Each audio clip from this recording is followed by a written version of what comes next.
নমস্কার বন্ধুরা, আজ আপনাদের শোনাব রবীন্দ্রনাথ ঠাকুরের ছোট গল্প অবলম্বনে বলাই।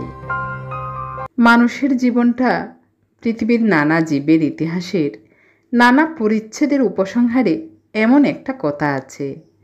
লোকালয়ে মানুষের মধ্যে আমরা নানা জীবজন্তুর প্রচ্ছন্ন পরিচয় পেয়ে থাকি, সে কথা জানা। বস্তুত আমরা মানুষ বলি সেই পদার্থকে যেটা আমাদের ভিতরকার সব জীবজন্তুকে মিলিয়ে এক করে নিয়েছে।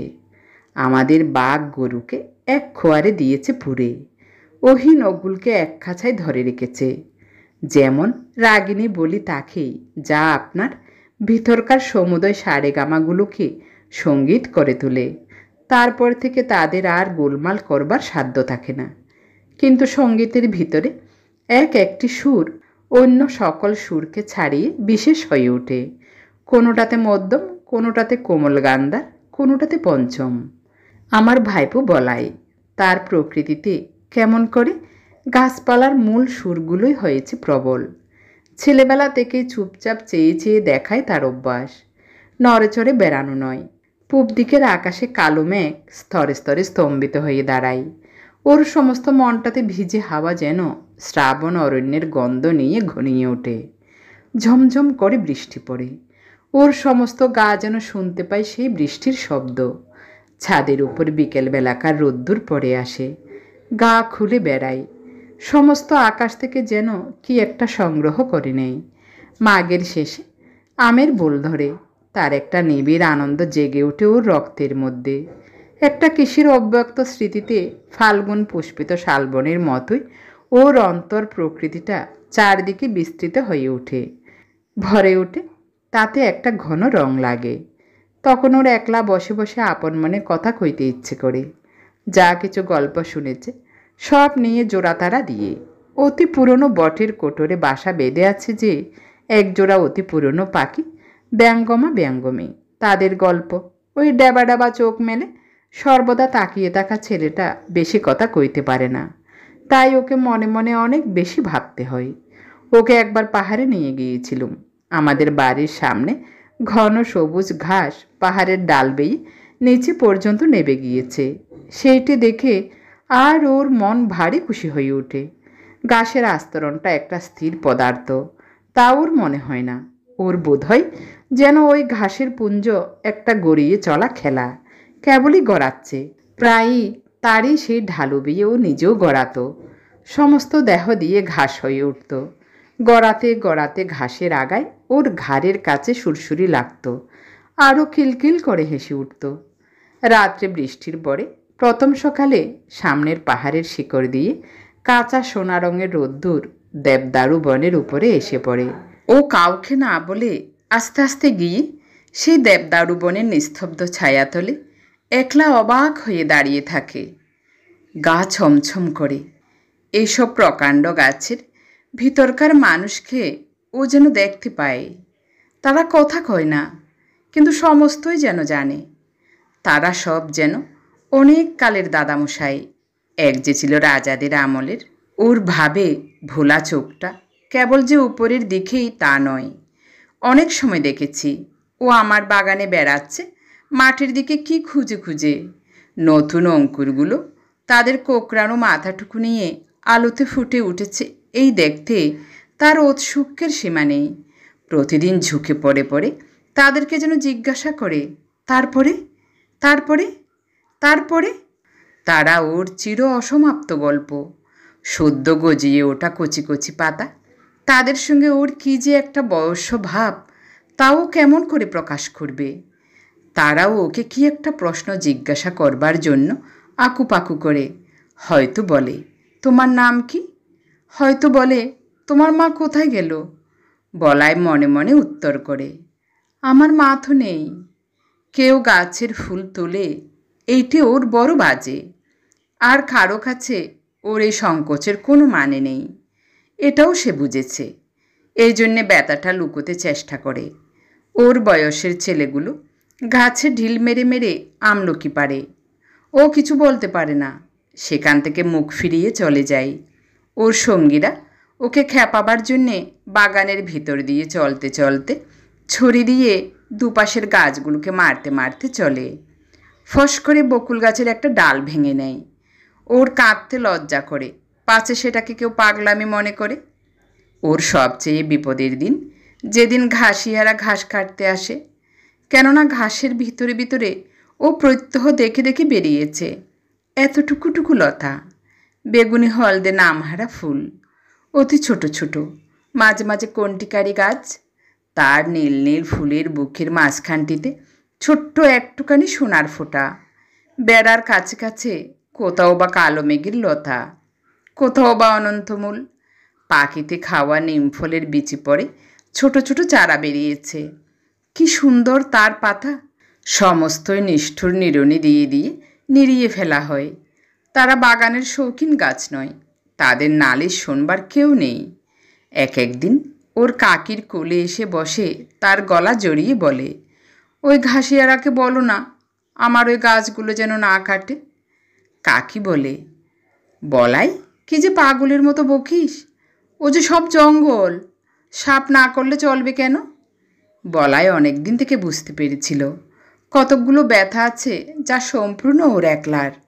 ওর চারিদিকের লোকের মধ্যে তার কোনো সাড়া নেই। এই ছেলের আসল বয়স সেই কোটি বৎসর আগেকার দিনে, যেদিন সমুদ্রের গর্ভ থেকে নতুন জাগা পঙ্কস্তরের মধ্যে পৃথিবীর ভাবী অরণ্য আপনার জন্মের প্রথম ক্রন্দন উঠিয়েছে।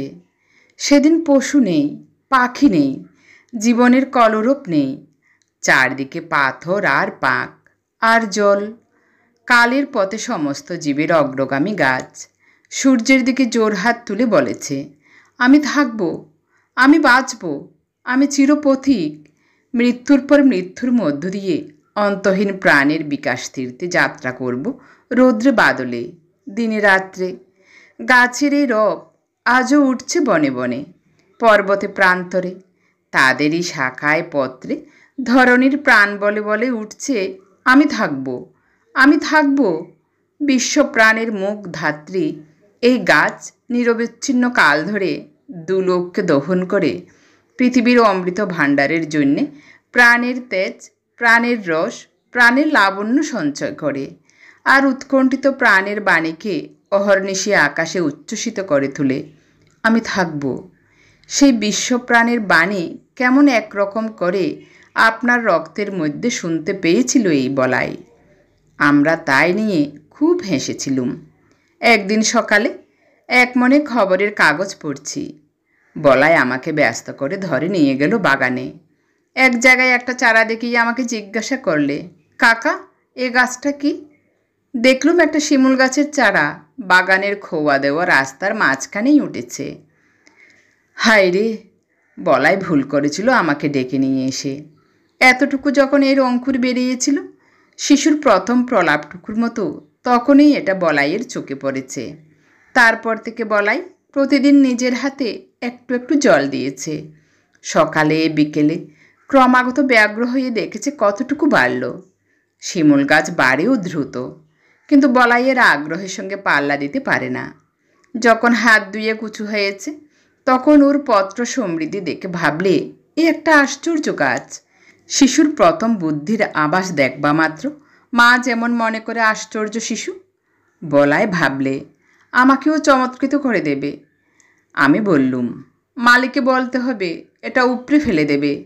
বলাই চমকে উঠল, এ কি দারুণ কথা! বললে, না কাকা, তোমার দুটি পায়ে পড়ি, উপড়ে ফেলো না।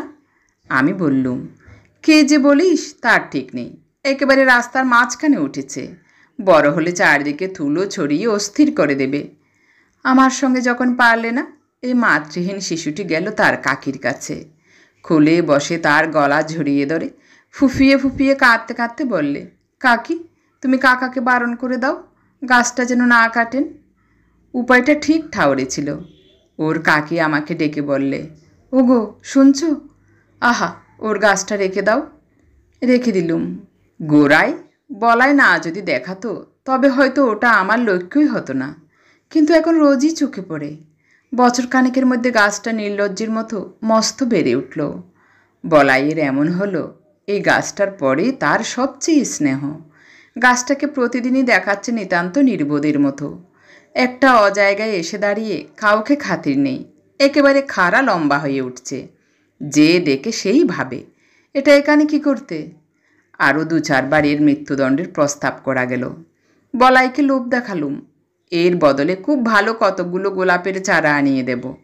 বললেম, নিতান্ত শিমুল গাছই যদি তোমার পছন্দ, তবে আরেকটা চারা আনিয়ে বেড়ার ধারে পুঁতে দেব, সুন্দর দেখতে হবে। কিন্তু কাটবার কথা বললেই আঁতকে উঠে। আর ওর কাকি বলে, আহা, এমনই কি খারাপ দেখতে হয়েছে। আমার বৌদিদির মৃত্যু হয়েছে যখন এই ছেলেটি তার কোলে। বোধ করি সেই শোকে দাদার খেয়াল গেল তিনি বিলেতে ইঞ্জিনিয়ারিং শিখতে গেলেন। ছেলেটি আমার নিঃসন্তান ঘরে কাকির কোলেই মানুষ। বছর 10 পরে দাদা ফিরে এসে বলাইকে বিলাতি কায়দায় শিক্ষা দেবেন বলে প্রথমে নিয়ে গেলেন সিমলেই, তারপরে বিলেতে নিয়ে যাবার কথা। কাঁদতে কাঁদতে কাকির কোল ছেড়ে বলাই চলে গেল। আমাদের ঘর হলো শূন্য। তারপরে 2 বছর যায়। ইতিমধ্যে বলাইয়ের কাকি গোপনে চোখের জল মোছেন। আর বলাইয়ের শূন্য শোবার ঘরে গিয়ে তার ছেঁড়া এক পাটি জুতো, তার রবারের ফাটা গোলা আর জানোয়ারের গল্পওয়ালা ছবির বই নাড়েন চাড়েন। এতদিনে এইসব চিহ্নকে ছাড়িয়ে গিয়ে বলাই অনেক বড় হয়ে উঠেছে। এই কথা বসে বসে চিন্তা করেন। কোনো এক সময়ে দেখলুম লক্ষ্মীছাড়া শিমুল গাছটার বড় বার বেড়েছে। এতদূর অসঙ্গত হয়ে উঠেছে যে আর প্রশ্রয় দেওয়া চলে না। এক সময়ে দিলুম তাকে কেটে। এমন সময়ে সিমলে থেকে বলাই তার কাকিকে এক চিঠি পাঠালে, কাকি, আমার সে শিমুল গাছের একটা ফটোগ্রাফ পাঠিয়ে দাও। বিলেত যাবার পূর্বে একবার আমাদের কাছে আসবার কথা ছিল, সে আর হলো না। তাই বলাই তার বন্ধুর ছবি নিয়ে যেতে চাইলে তার কাকি আমাকে ডেকে বললেন, ওগো শুনছ, একজন ফটোগ্রাফওয়ালা ডেকে আনো। জিজ্ঞাসা করলুম, কেন? বলাইয়ের কাঁচা হাতের লেখা চিঠি আমাকে দেখতে দিলেন। আমি বললাম, সে গাছ তো কাটা হয়ে গেছে। বলাইয়ের কাকি 2 দিন অন্ন গ্রহণ করলেন না, আর অনেক দিন পর্যন্ত আমার সঙ্গে একটি কথাও কননি। বলাইয়ের বাবা ওকে তার কোল থেকে নিয়ে গেল। সে যেন ওর নাড়ি ছিঁড়ে, আর ওর কাকা তার বলাইয়ের ভালোবাসার গাছটিকে চিরকালের মতো সরিয়ে দিলে তাতেও ওর যেন সমস্ত সংসারকে বাজল, তার বুকের মধ্যে ক্ষত করে দিলে। ওই গাছ যে ছিল তার বলাইয়ের প্রতিরূপ, তারই প্রাণের দোসর।